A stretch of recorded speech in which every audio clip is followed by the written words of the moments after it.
Hi, Sag. How you doing? So we're into February now, into the sign of Aquarius. So hopefully you're finding this winter not so bad, and this energy probably was moving a bit slow for you.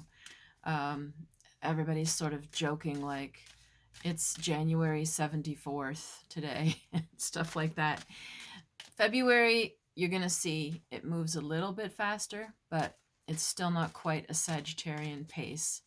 So if you want to see the full report that I have for February's energy, then you can check on this channel and see that video more in depth. So we're going to look at your 3 cards. And now I also have extended videos. So if you would like to subscribe below to Patreon, then you can get my extended videos, see all of them for all the signs, plus other things that I give that are extended readings on a weekly basis. So you just click below on Patreon on this link. If you want to reach me otherwise for a reading, river-rain.com. All right, let's take a look. And first, of course, we will burn our sage. So, oh, there's some juniper in there too. Okay. So I just want you to imagine all this sage smoke coming around you, purifying and cleansing you, releasing anything negative in, on, or around you, and cleansing the cards. All right, so we're cutting the deck. Your first card, Sag, is the 3 of Swords, 10 of Swords, and then the Magician. Okay, so you're going to pull out of a difficult time. You're pulling out of a very difficult time. 3 of Swords is the card of sorrow. There's grief, or there's a loss. And it doesn't have to always mean that there was a death, but it could. Sometimes it's the death of a dream that you had, or the hopes that you had about something too. But there's some definitely grieving energy. And then the 10 of Swords is one of those cards where you're sort of bottoming out because you're so stuck in your head. That's the unfortunate thing to say, but it's true. Let's take a closer look at these 2 cards. And as I said, you will pull out of this. So there's positive cards at the end. So the 3 of Swords, or sorrow, is Saturn in Libra, which means Saturn is like the life lesson. If Saturn is in Libra, then there's an absence of balance and of peace and of diplomacy, of harmony, of beauty. It's lacking. So there's grief. So one thing you can do right now, if you're feeling this grief, is try to bring in some things that represent that balance or beauty or harmony.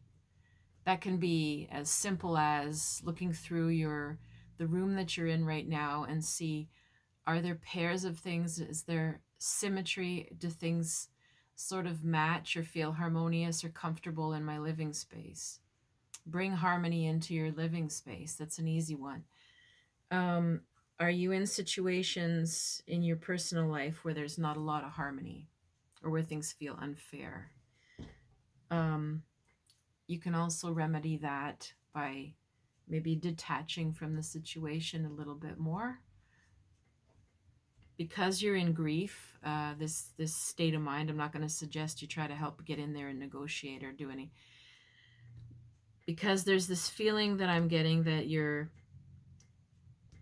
there's been so much overthinking that it's dragging you down.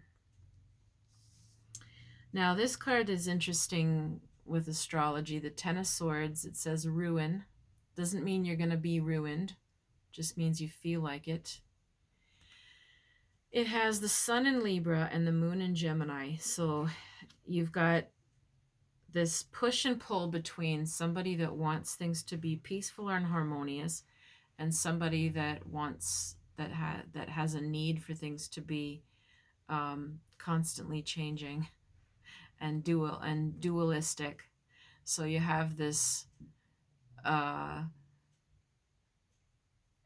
you have a very internal but mental kind of battle going on.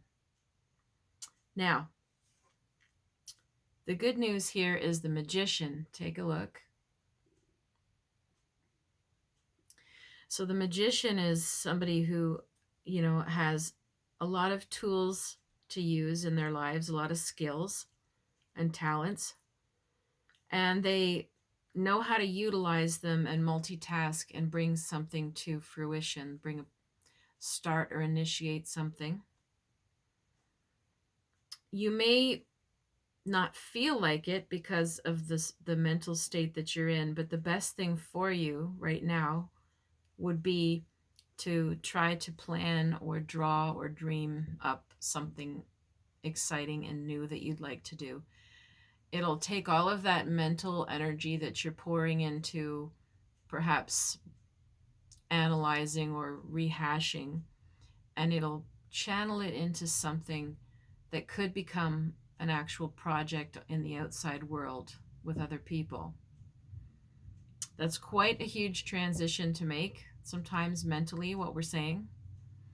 But if you can think about anyone else you know who's ever been stuck sort of breaking their head over something, and then let's say you take them out to a landscaping or farm or something, and all of a sudden all of that mental worrying and ruminating goes out in the world into planting trees, or shoveling snow or picking crops or doing something that you can see that's tangible.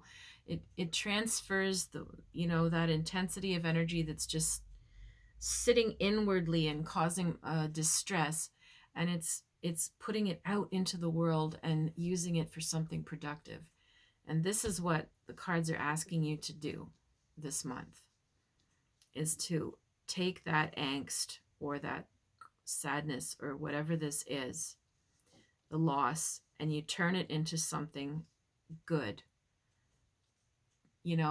There's a lot of great stories if you look for them, where people take a bad situation and they did turn it around into something beautiful.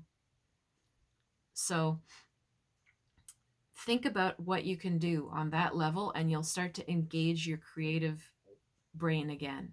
And that will uplift you out of where you are now. And maybe you can transform whatever brought you this pain in the first place into something that's really amazing. And that would be very Sagittarius. If you'd like to stick around for the extended reading, you just click below and subscribe, and you'll get the extended reading right away. Otherwise, if you want to reach me for a private reading, you can reach me at the links down below or my website, river-rain.com. Stay tuned.